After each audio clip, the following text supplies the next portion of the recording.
हफ्तों तक सांस संबंधी बीमारी से जूझने के बाद ट्रेजेडी किंग और दिग्गज अभिनेता दिलीप कुमार ने 58 वर्ष की आयु में 7 जुलाई की सुबह मुंबई के हिंदुजा अस्पताल में अंतिम सांस ली और सिनेमा की दुनिया में एक बहुत बड़ा खालीपन छोड़ गए। दिलीप कुमार और उनकी पत्नी सायरा बानू के कोई बच्चे नहीं थे। जी हाँ, आज हम आपको उनके परिवार से जुड़ी कुछ बातें बताने वाले हैं। जी हाँ, दिलीप कुमार उर्फ यूसुफ खान का जन्म 11 दिसंबर 1922 को पाकिस्तान के पेशावर में किस्सा खानी बाजार इलाके में एक हिंद को भाषी अवान परिवार में हुआ था। इनकी माता का नाम आयशा बेगम और पिता का नाम लाला गुलाम था। जी हाँ, आपको बता दें कि दिलीप के पिता एक फल व्यापारी और जमींदार थे। जी हाँ, आपको बता दें कि दिलीप कुमार 6 भाई और 6 बहन थे, जिनमें से एक का नाम नासिर खान है, जो कि एक्टर हैं। उन्होंने सुरैया और बेगम पारा से 2 शादियां की थी। अब वो इस दुनिया में नहीं है। उनको एक बेटा है जिसका नाम अयूब खान है, जो कि अभिनेता है, और भाइयों के नाम नूर अहमद, असलम, एहसान, अयूब, सरवार।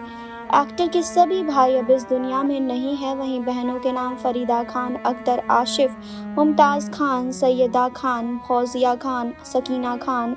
एक्टर की बहनों के बारे में ज़्यादा जानकारी नहीं मिलती है, लेकिन जो भी है वो हम आपको बताते हैं। जी हाँ, दिलीप कुमार की बहन सैयदा ने निर्माता निर्देशक महबूब खान के पुत्र इकबाल से विवाह किया था, लेकिन अब वे अलग हो चुके हैं। जी हाँ, सैयदा अपने बेटे बेटी के साथ जुहू के एक फ्लैट में रहती हैं और कपड़ों के व्यापार से अपना गुजारा करती हैं। एक अन्य बहन मुमताज़ एक पुत्र तथा 2 पुत्रियों की मां है। दिलीप की एक बहन अख्तर ने मुगले आजम के निर्माता के आसिफ से विवाह किया था। शादी के कुछ दिनों बाद आशिफ का निधन हो गया और इसके बाद अख्तर अपने भाई के पास लौट आई। जी हाँ, सबसे छोटी बहन फौजिया ने 1967 में दिलीप सुरवे से शादी कर ली थी। इन्हीं की बेटी नासिर बेगम पारा के बेटे अभिनेता अयूब खान से शादी की है। अख्तर अपने भाई एहसान के घर ही रहती हैं। जी हाँ, आपको बता दें कि 1930 के दशक के अंत में अभिनेता का परिवार पाकिस्तान से मुंबई चला आया। इसके बाद 1940 में दिलीप कुमार ने अपने पिता से किसी बात को लेकर नाराज होकर 18 साल की उम्र में घर छोड़ने का निश्चय कर लिया और पुणे के लिए निकल पड़े। पुणे में दिलीप कुमार ने कई सारे छोटे मोटे बिजनेस किए। फिर वो बॉम्बे टॉकीज की मालकिन और एक्ट्रेस देविका रानी से मिले। वो उन्हें 1250 वार्षिक सैलरी पर रखने के लिए तैयार हो गई। इस दौरान देविका के कहने पर वह यूसुफ से दिलीप कुमार बन गए। जी हाँ, करीब 4 साल तक बॉम्बे टॉकीज में काम करने के बाद उनके कातिलाना लुक की वजह से 1984 में ज्वार भाटा फिल्म में लीड रोल के लिए कास्ट किया गया। जी हाँ, जिसके बाद फिर दिलीप कुमार ने बॉलीवुड में एक के बाद एक कई हिट फिल्में दी। आपको बता दें कि एक्टर ने साल 1967 में अभिनेत्री सायरा बानू से शादी की।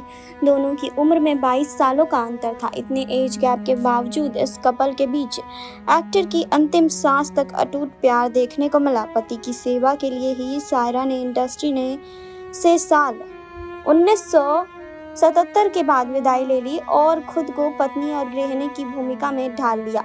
जी हाँ, आपको बता दें कि इनकी शादीशुदा जिंदगी में सायरा अपने पति के हर सुख दुख के साथ खड़े दिखाई दी।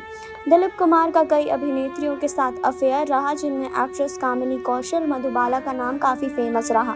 लेकिन बेहद कम लोगों को पता है कि 80 के दशक में दिलीप कुमार एक पाकिस्तानी महिला आसमा के साथ विवादित प्रेम प्रसंग में उलझ गए थे, जो शादीशुदा थी और उनके बच्चे भी थे।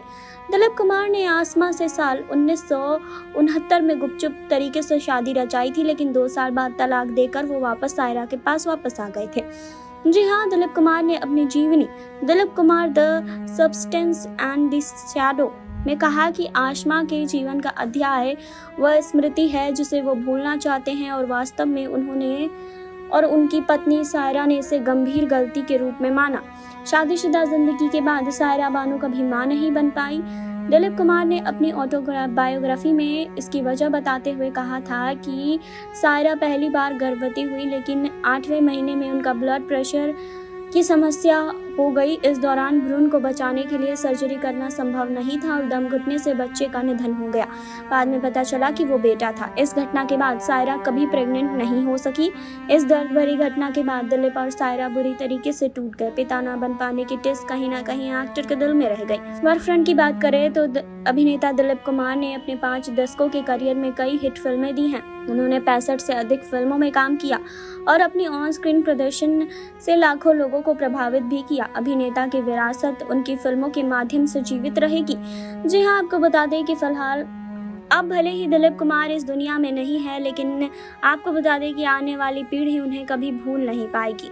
जी हाँ, दिलीप कुमार हमेशा हमारे दिल में रहेंगे। दिलीप कुमार ने हमारे बीच काफ़ी सारी यादें वो छोड़कर चले गए हैं। दिलीप कुमार लोगों के बीच काफ़ी ज़्यादा लोकप्रिय रहे। दरअसल 60 के दशक में दिलीप साहब हर लड़की के सपनों के राजकुमार थे। उनकी चार्मिंग पर्सनालिटी ने लाखों दिलों को अपने काबू में कर लिया था और इन्हीं लाखों फैंस में एक फैन सायरा बानो भी थी।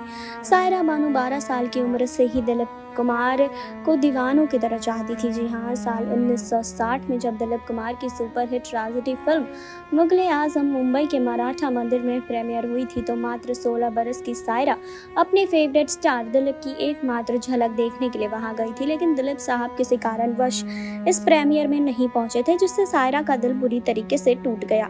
जी हाँ, आपको बता दें कि दिलीप साहब से ना मिल पाने का अफसोस सायरा बानो को रहा और उस वक्त उन्होंने तय किया कि वो फिल्मों में काम करेंगी और एक बड़ी स्टार बनेंगी ताकि वो इस एक्टर से शादी कर सके। इसके बाद अपनी मां और अदाकारा नसीम बानो की मदद से सायरा ने फिल्म इंडस्ट्री में कदम रखा और अपनी मेहनत और काबिलियत के दम पर शम्मी कपूर जैसे सितारों के साथ काम करना शुरू कर दिया।